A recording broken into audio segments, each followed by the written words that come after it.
All right. Okay. The book of Judges. Get my glasses on so I can see what I'm... you remember how you say that in Hebrew, the book of Judges? Anybody remember that? All right. Shaphatim. Shaphatim. All right, Shaphatim. You got that, Brett? Shaphatim. Shaphatim, Judges. Yeah, Shaphatim. All right. I don't know if I do or not. I remember for this. Oh, common spelling, right? Yeah, common spelling. This is the common. This is the common spelling of this now. All right. This is common spelling. Shaphatim. All right. That's it. All right. And then here is another.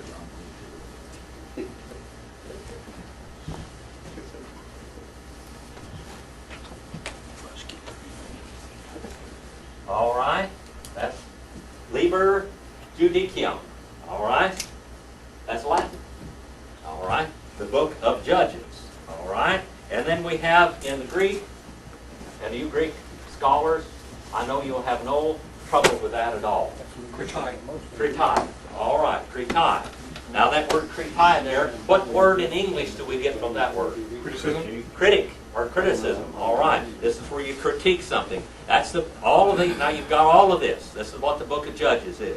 Now what about the book of Judges? All right. After Joshua's death, the judges ruled over Israel. Now, the nation of Israel basically goes in what year segments? Say it again, Jim. 400. 490 years. 490 years. 490 years. What is a very important number in the Old Testament? 7. Well, 7 is very important. The 46. number of perfection. 40. What? 40. 40. 40. Let's look at 40 for just a minute. If I could write 40 dots out here, okay, it's a perfect square, all right? You can divide it, multiply it, and everything, and it comes out. 5 times 8 is 40, all right? 4 times 10 is 40. It's basically a perfect cube. So 40 years is very important in the Bible, all right? And we're going to find out there's a whole lot of 40-year segments in the Bible. And a lot of times they'll round it off. Now let me tell you this about the book of Judges. There are some, have you ever heard of biblical critics? All right, the school of biblical criticism, they just tear into the book of Judges and just say, well, see, this doesn't agree with that, and that doesn't agree with this, and so on and so forth. Okay? But if you take the time, many times they'll round it off. One time I had been teaching Greek for 29 and a half years. And I wrote this paper out and I said, what do you think about this? He said, well, it's not right. I said, what do you mean it's not right? He said, you haven't been teaching 30 years? It was 29 and a half years. I said, well, I just rounded it off. Besides that, the book's, that's going to be printed for a long time. Oh, okay.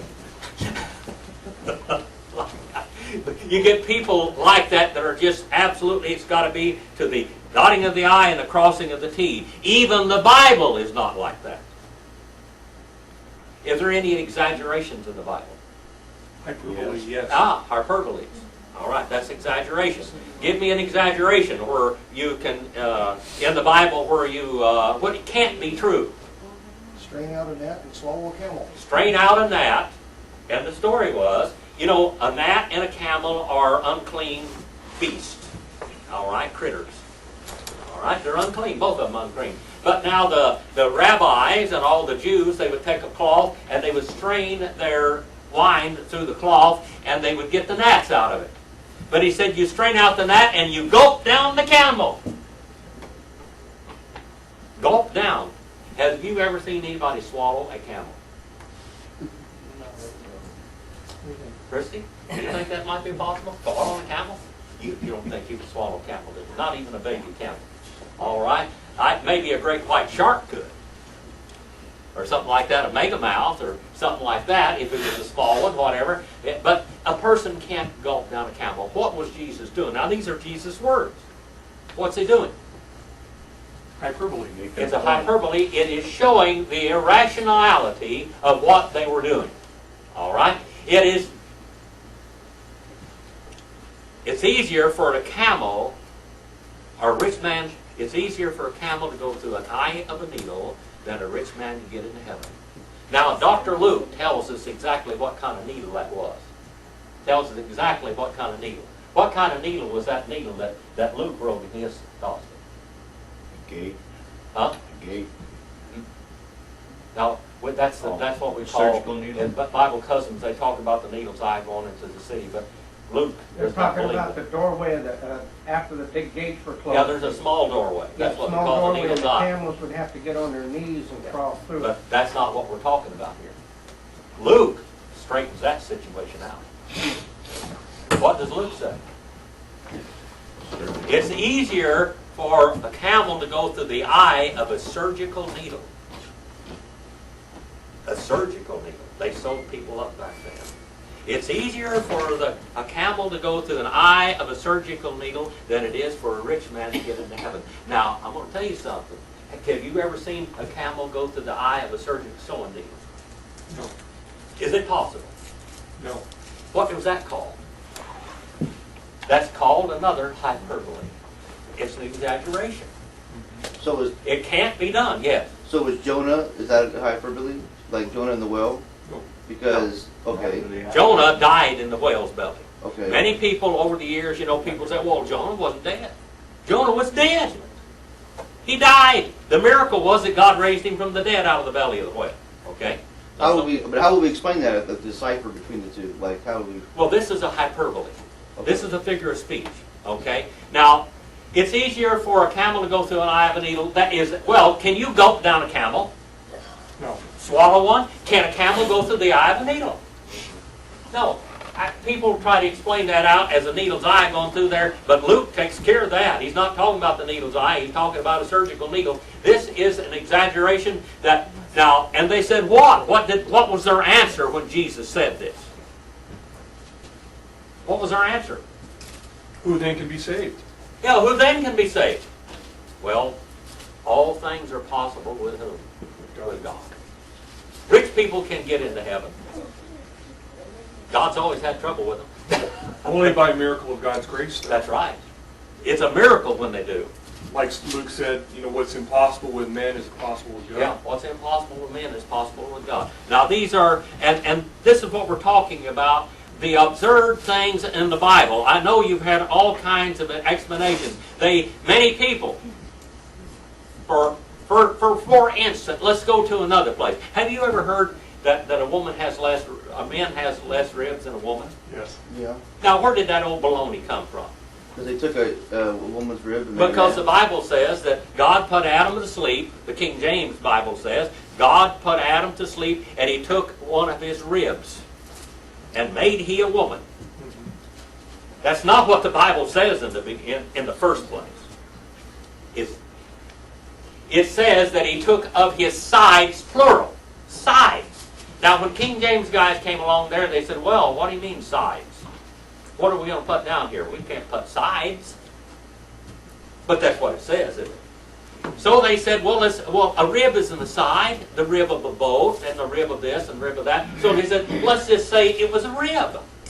So here we have people coming up and they say, well, a man has less ribs than a woman. That has nothing to do with this. It says he took of his sides. All of the feminine man he took out of man. All right, the feminine Adam. That's what he did. He took from Adam, he took Isha. He took from Ish, he took Isha. All right? And what does Isha mean? Out of man. Out of man. That's what it means. Out of man. Ishto. What's Ishto mean? Trouble. Oh, Bill, how do you know that? I married a woman. You know what Ishto means? No. You just popped up with the right. It means wife. Oh. But back up, Bill. He's like a super genius over there. I thought maybe you were studying Hebrew on the side or No, something no, here. maybe you told me before. No, that's the first time I ever said that in class. Ishto. All right. There are things in the Bible, figures of speech in the Bible. In the Old Testament, it is no difference. They round all numbers. Now, a lot of times, in the translations, they made mistakes. All right, they made mistakes. But in the original Bible, now what is the statement of our church when it comes to the Bible, the Valley Baptist Church? Baptist. What is it? What is the statement concerning the Scriptures according to Valley Baptist Church? Infallible, inerrant. All right, we believe the Bible, from the original language, is absolutely God-breathed. It is infallible and inerrant from the original languages. That's it. All right, every translation has a problem in it, doesn't it? Somebody always got to fool around and do something with it. And I don't mean just the translations. I am talking about Textus Receptus. All right? Textus Receptus is quite a problem. How many ever heard of the Stephen's text? What's the history of Stephen's text? Was it originally a Greek text? No. What was it originally? Latin? It was Latin. The Textus Receptus was translated from the Latin Vulgate into Greek. Period. All right, the Latin Vulgate was translated from what? From Greek. From Greek. All right. And Jerome, when he translated the Latin Vulgate, he didn't even make a differentiation between a manuscript that had much doubt. He just wrote it all down, just threw it all in there, and he said, it's not accurate, it's not meant to be accurate, it's just a translation. But why did he translate the Greek Bible into the Latin Vulgate? Because he didn't. That was his language, or because the Catholics wanted to rule. He didn't want people to read it. Yeah, that he wanted to have power, authority. They over were everyone. taking the Bible out of the hands of the common man. All right? What was the universal language of everybody back then? What was it called? Koine Greek. Koine means what? Universal. Common Greek. All right, common Greek. Koine Greek. All right? It had been perfected and brought down from classical Greek. They're very closely related. And Koine Greek started about 330 BC, and it ruled till about 330 AD. And then the Catholic Church got in power, and they translated the Scriptures from the common man's language into Latin, and they started doing all the masses in Latin so that people wouldn't know what they were saying.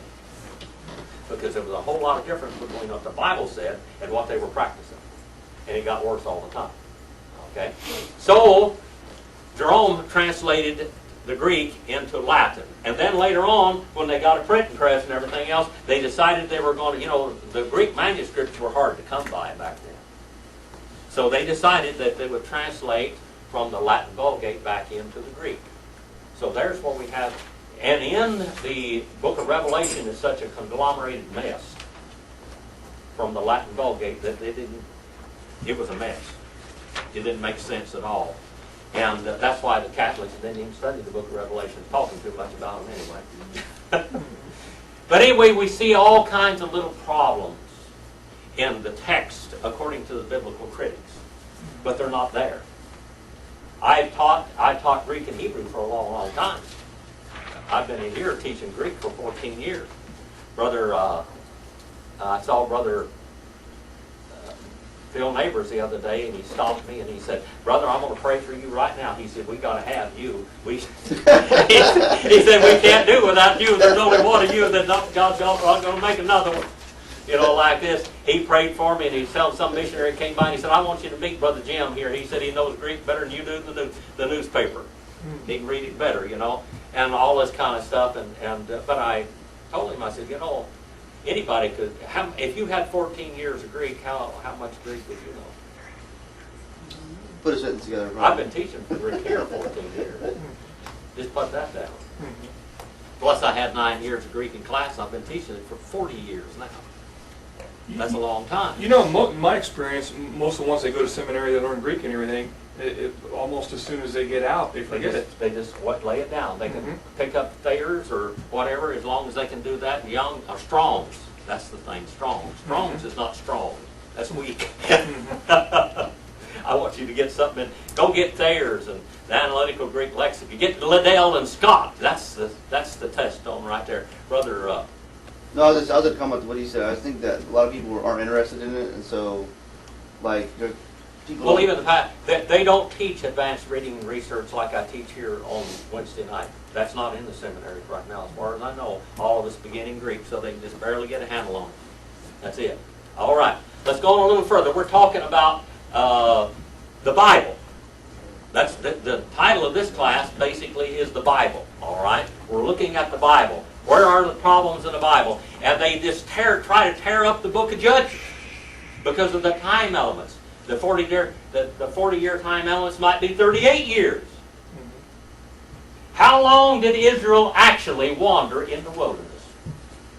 How long did they actually wander? It was about 38 and a half, wasn't it? Yeah. Yeah. It wasn't 40 years, but they talk about 40 years. Why did they talk 40 years? All together it was 40 years. But they didn't wander in the wilderness for 40 years if you want to get down to it. But that's not a Bible discrepancy. That's just rounded off figures. Just horseback figures, basically. Just round them off. Okay? And when we're talking about Israel being dealt with in 493-year periods, in this last dispensation of time that Israel, and I'm teaching the book of Revelation this afternoon at 4:30, all right? How many years has God dealt with Israel and all of a sudden just shut it off? He's got a certain amount of period of time left to deal with them. He's going to deal with them directly to bring them into administrative capacity. All right? They were set aside right here, people. They've been reserved. Now, they've been regathered. God is regathering them.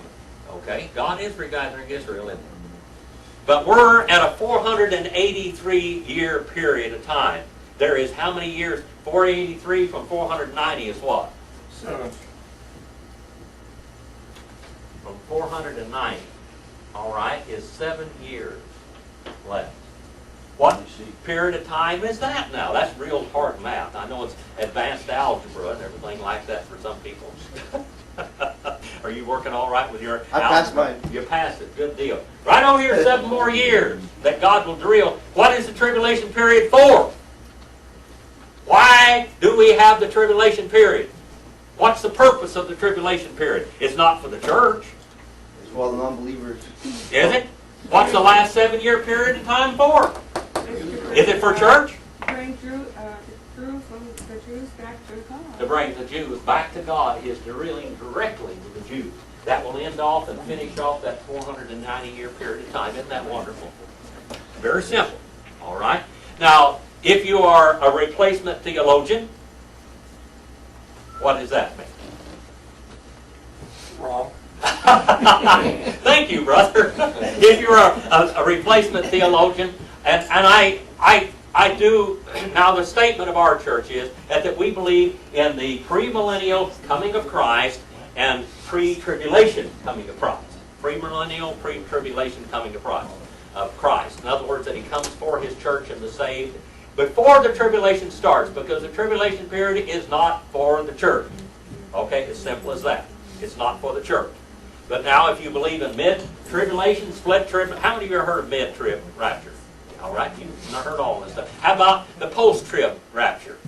Or end of the week rapture? Now if you believe all that kind of stuff, it's just not, I mean, if somebody joined the church here like that and they believed that, we wouldn't kick them out of the church. Okay? Because that's not what we call a doctrinal issue. But it's not theologically sound in all reality. Because you've got your plan of the ages, your dispensations all messed up. And this chart basically wasn't written directly out of the Bible, but it's all dispensationalists. They used to, what we call the replacement theologians, they didn't believe in this. Because you said you weren't going to find this in the Bible. Well, I'll tell you what, there's Bible scriptures all over about this up there. It was made according to the Bible.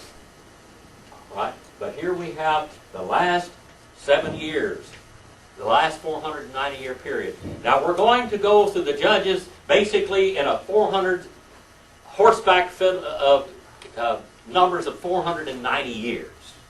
Okay? That's what we're talking about. Now there were judges. Now the first judge, now it's a dismal, sorry situation in the nation of Israel when it comes to the judges. Here Israel is brought out of Egypt. All right, what's Egypt a type of? The world. The world. All right, you got that one? Egypt's the type of the world. Now, Israel is brought out of Egypt, the Egyptian bondage, and this is extremely important. How many times is this repeated in the Bible? 18 times. Because that's extremely important. Israel was brought out. And then God brought them over there to the edge of the promised land, and they wouldn't believe. They wouldn't trust in God to go in there and take the land. Who were the only two spies that came back with a good report? Joshua and Caleb. 10 of them were scaredy cats. You know what a scaredy cat is? All right, scaredy cat. You know, Sarah, you know what a scaredy cat is? Scaredy cat. All right. They were scaredy cats. They didn't want to go in there. So God told them, you can't go there. You're going to wander out there for another 38 years, basically, out there in the wilderness. Because you don't deserve to go in the land. All of these people that are grown up now, all of them above 20 years of age, are going to go die out there in the wilderness. You're going to have a bunch of graves out there in the wilderness. And that's what happened, because they deserved to go in the land. Finally, when they went in the land, Joshua and Caleb went in there, but they didn't completely wipe out every Canaanite in the land. Why didn't they do that? Why didn't they wipe out all the Canaanites right in one swoop? Because they didn't want the wild animals to take over. They didn't want the wild animals to take over, and they couldn't take over the land completely. And he said, do it. But he said, there's one very important thing that God told them not to do. Let some of them stay in the land for now. But what was the thing that was supposed to happen to them? What were they supposed to do? You remember Brother John? What were they supposed to do? Brother Bill? What were they supposed to do in that land when they went in? There was one great law. You remember what it was? One great indictment. Kill everybody. Well, they weren't supposed to kill them all to begin with. What was the most? Some of them were going to stay in the land, but what was the most important thing that God told them not to do? Don't marry them. Don't marry them, and don't what? Worship their gods. Don't worship their. Well, more important than that, don't make covenants with them. And do not worship their gods. If you bow down and worship, if you marry them women, they're going to haul you off into their religion. What happened to Solomon? Well, Solomon was a wonderful man of God for a while, wasn't he? Solomon's life is another book of Judges. A dismal, dismal life Solomon's life was. What got Solomon? His 400 wives? His 1,000 women. Yeah, exactly. He had 1,000 wives.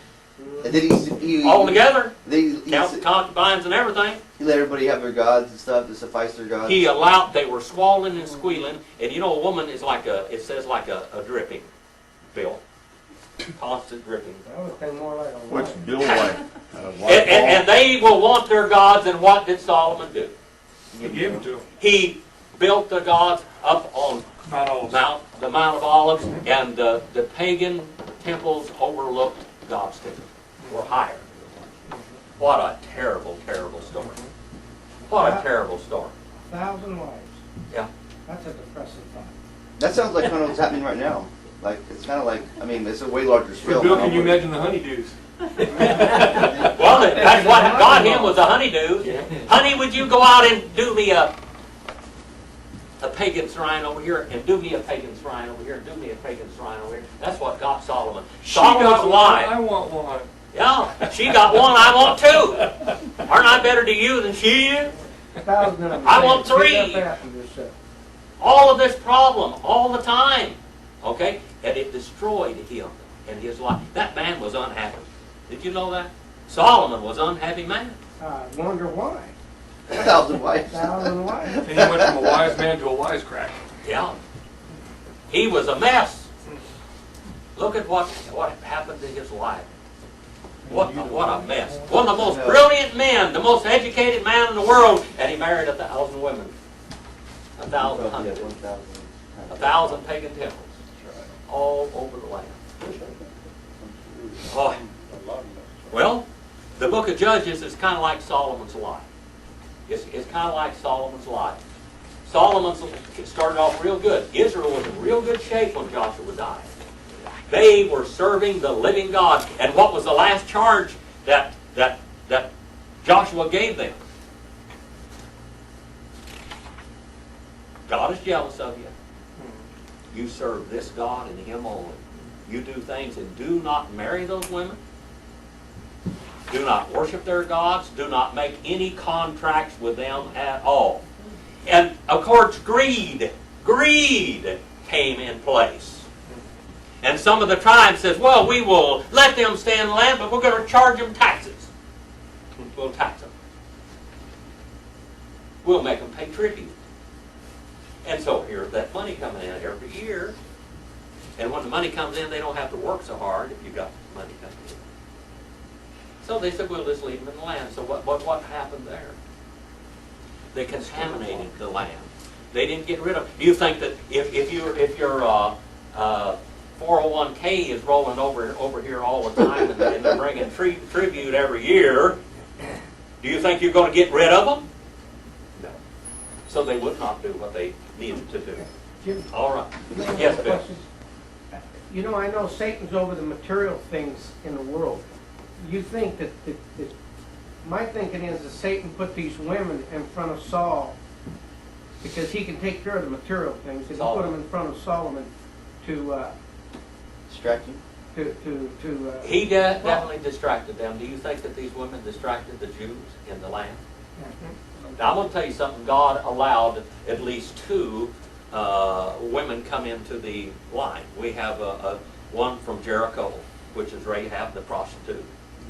And then we have another one, Ruth the Moabitess. And who was Moab? Where did Moab and Ammonites come from? Came from the daughters of Lot. The daughters of Lot. So they were actually related to Abraham, or Lot was his nephew. But he was a child of God, wasn't he? And a child of God that just did not serve the Lord. You wouldn't even know that he was a child of God if the New Testament didn't tell you that, because that buzzard was going the wrong way all the time, Brother Mike. Solomon took those wives on his own power. They didn't force themselves on him or anything, right? He worshipped those. He took those wives as political compromises. Oh, I mean, he was forced. Compromises. You married a guy's daughter over here, and that way you didn't attack him. And then you had a covenant. Another problem with the covenants. The same problem. Don't make covenants with these rats. All through Judges. Solomon had all the judges to look back. He's a smart man. Why didn't he read the book of Judges? Because he just repeated the book of Judges. Solomon's life. And Deuteronomy warned him, Yeah. precisely what would happen. Yes.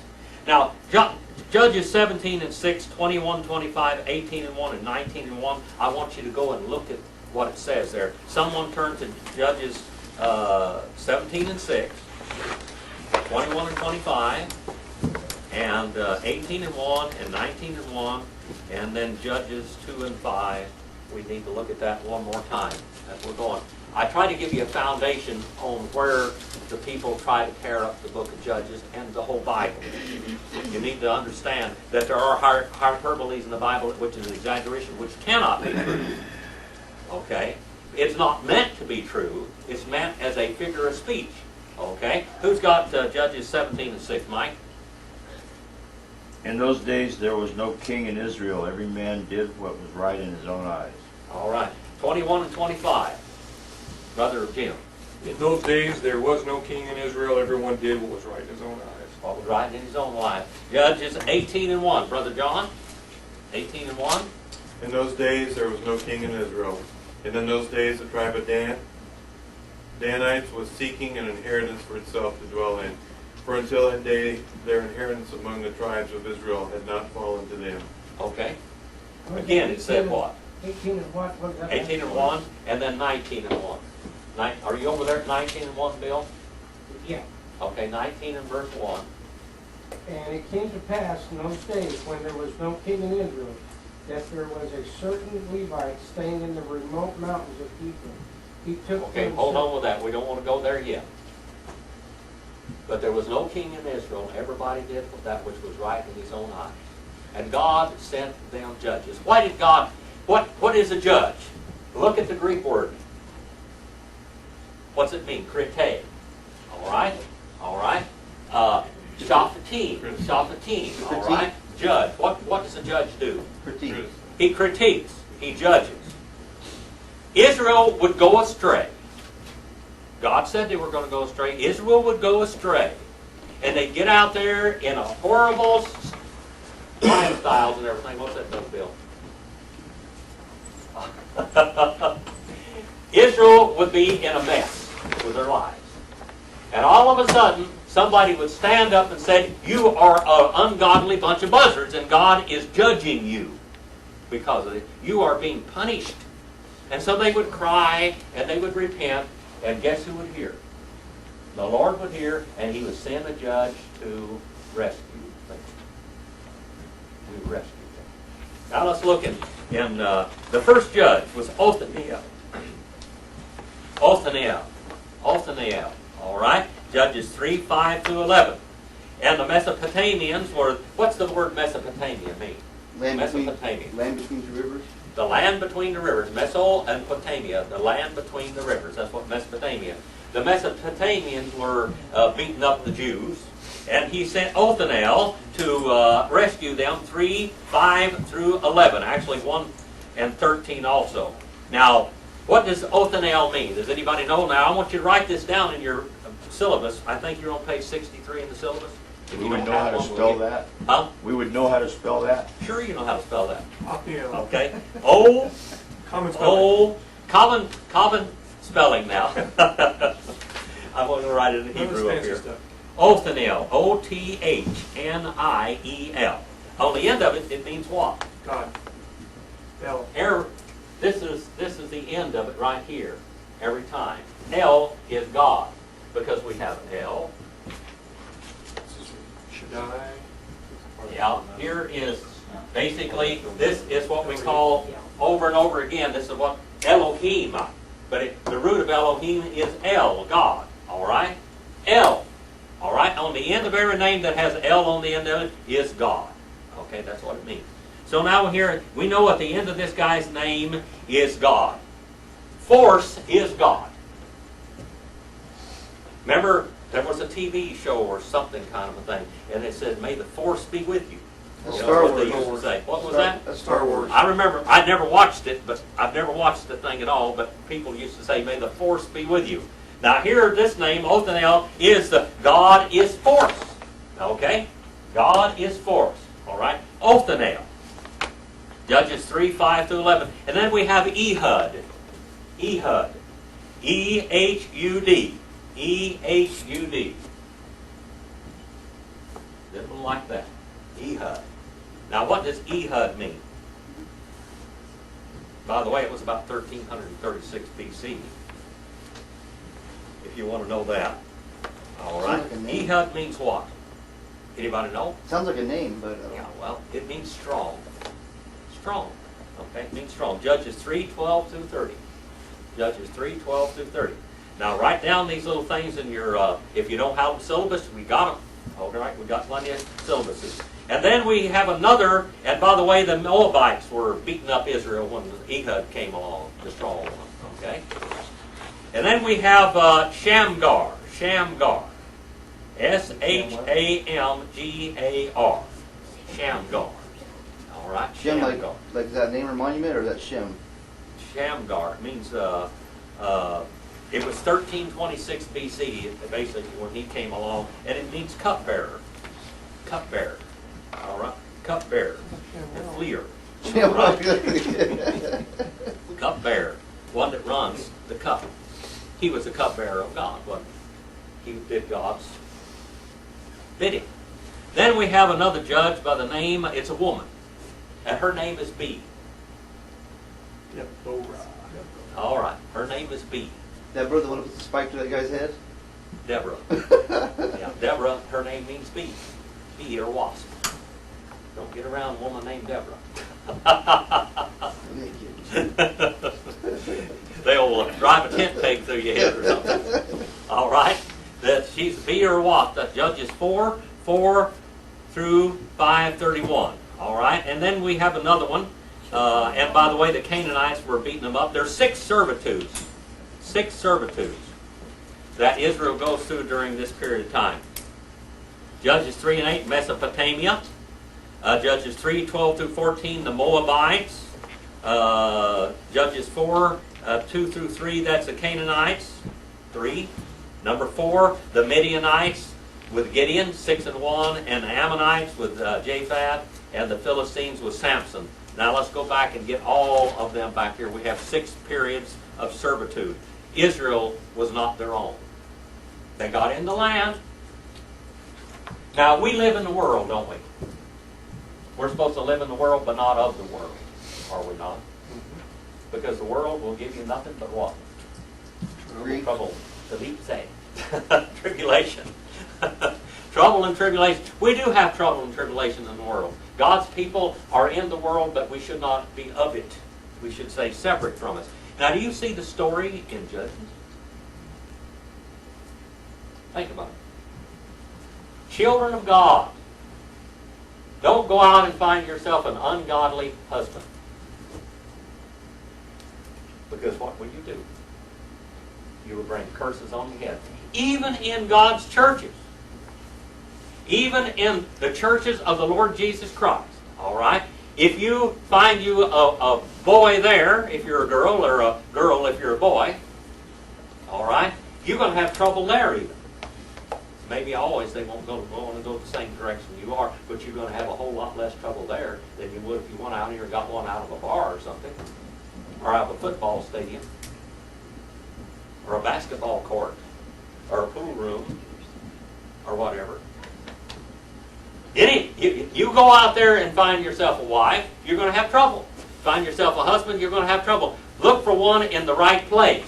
Look for one that you know their family. It's really important to know their family. Did you know that? Figure them all out. Know their family. What kind of a family do they have? Really? That'll scare them off. Yeah, well, figure it all out before you ever hold hands. Boys and girls, now I mean it. There's a lot of lessons that we can get from the book of Judges and Solomon's life and our lives today. We're living in the world, but not supposed to live of the world.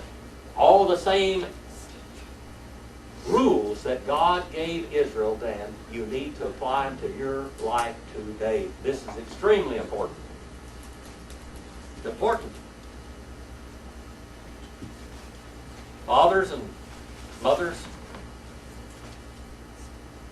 your children are going to look for a mate like you are. Girls will look like one like their father, and the daughters will look like, or vice versa. The sons will look like one like their mother, and the daughters will look like one like their father. Be a good father. Be a good mother. Because that, you can curse or bless your children. You can curse or bless your children. That's the same way it is. Okay? Now we got down to Barak. What does Barak mean? All right? Barak. 1296 BC, by the way. Get your little things and write all this stuff down. Barak. Judges 4, 1 through 2. All right? What does that Barak mean? Like Barack? No, not Like exactly. Barack Obama? No. How do you spell Barak it? is blessing. Okay. That means blessing. Okay? This does not mean Barak is different. What's that mean? Lightning. Lightning. All right? Lightning. Lightning is kind of destructive, isn't it? It's powerful. All right? And that was in 1296 BC. In 1256 BC, there's a guy came along. His name means woodcutter. He was a woodcutter, a Paul Bunyan type guy, a woodcutter, a hewer of wood. That's Gideon. Judges 6, 1 through 8:28. All right? And by the way, he was the tribe of Manasseh, and Barak was the tribe of Naphtali, if you want to know that. All right? Where Jesus was brought up. Yeah. Now,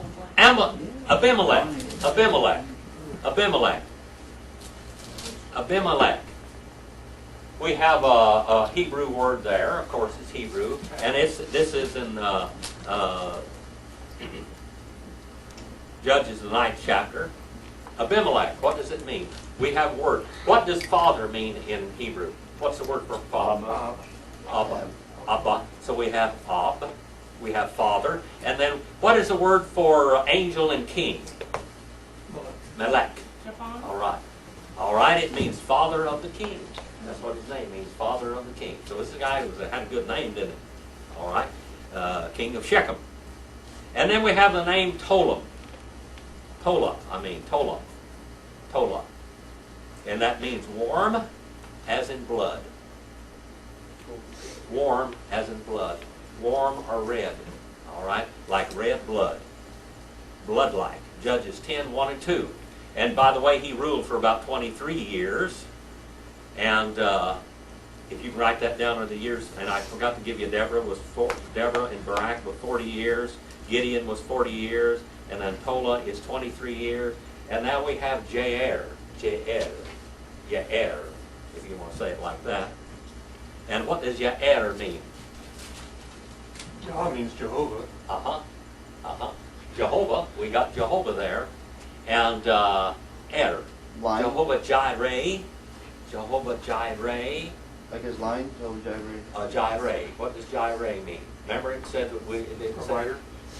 That's not what it means though.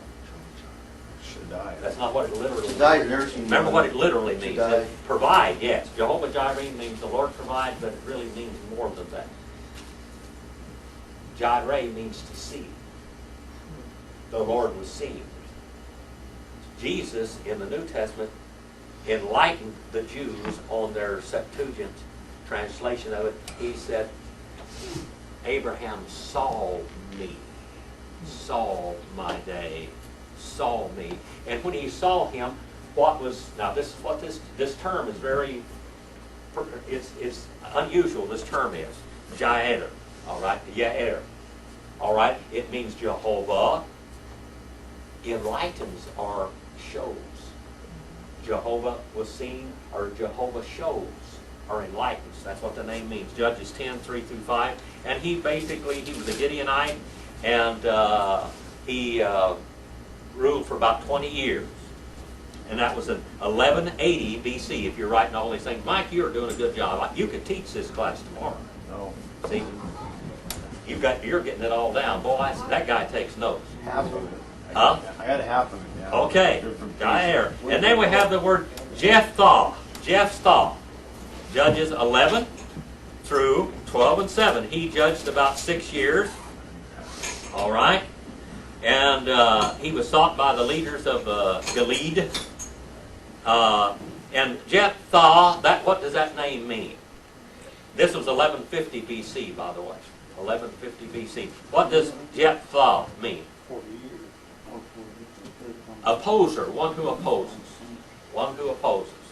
And then we have, and I'm about to turn you loose here now, Ibzan. All right? Ibzan.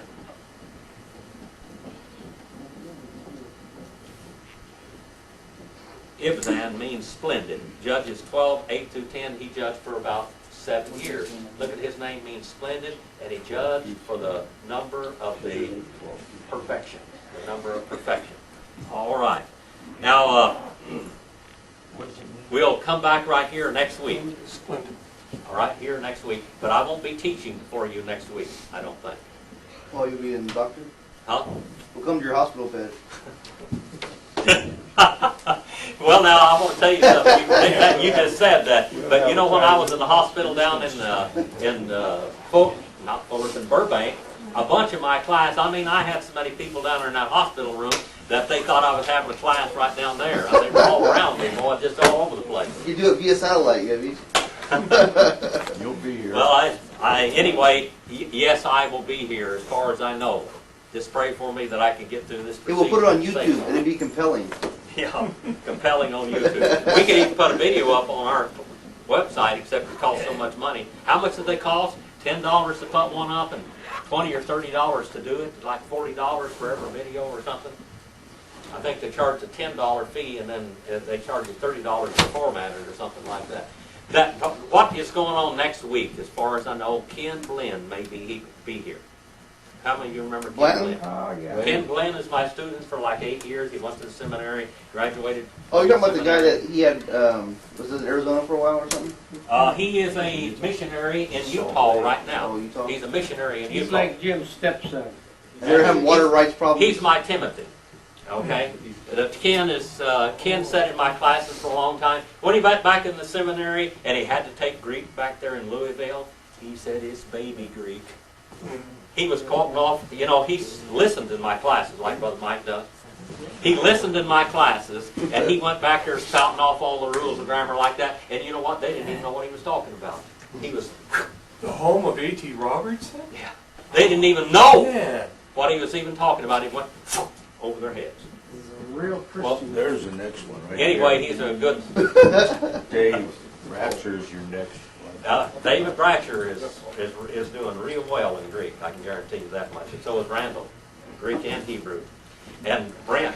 Barely. Brett. I'm baby boy. These guys are the big boys over here. All right. Well, David. David's our prayer guy. And by the way, here is your assistant right here. This is the assistant guy right here. We elected him as your assistant. You've got a genuine assistant. I need you to take him next week and show him the ropes with all the printing and everything, okay? It's You're gonna pretty be here. easy. Okay? All right. I Thank think- you for your attention. I hope that you enjoyed the class today, and come back and we'll do some more, and during those hard seats. Okay, on our prayer list today, Bill would like us to pray for Rosie, who needs to get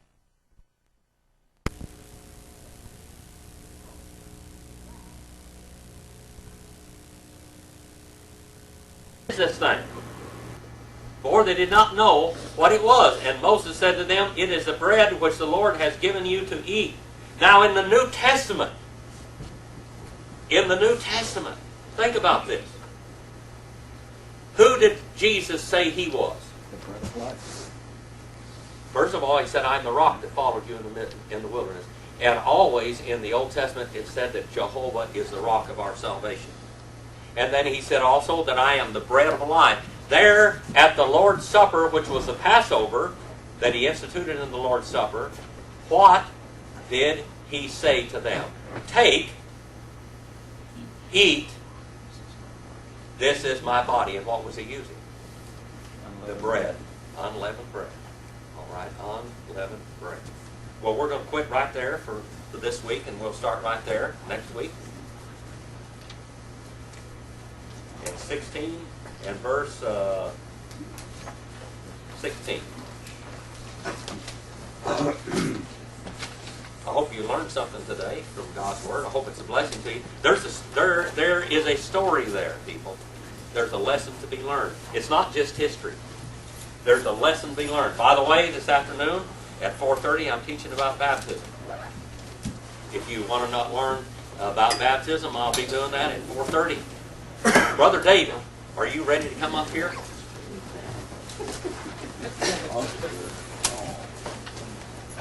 Good morning. You have the other brother David this morning. Let's go over these prayer requests, and then we'll add to them if necessary. Dave and Bonnie want us to keep the prayers coming.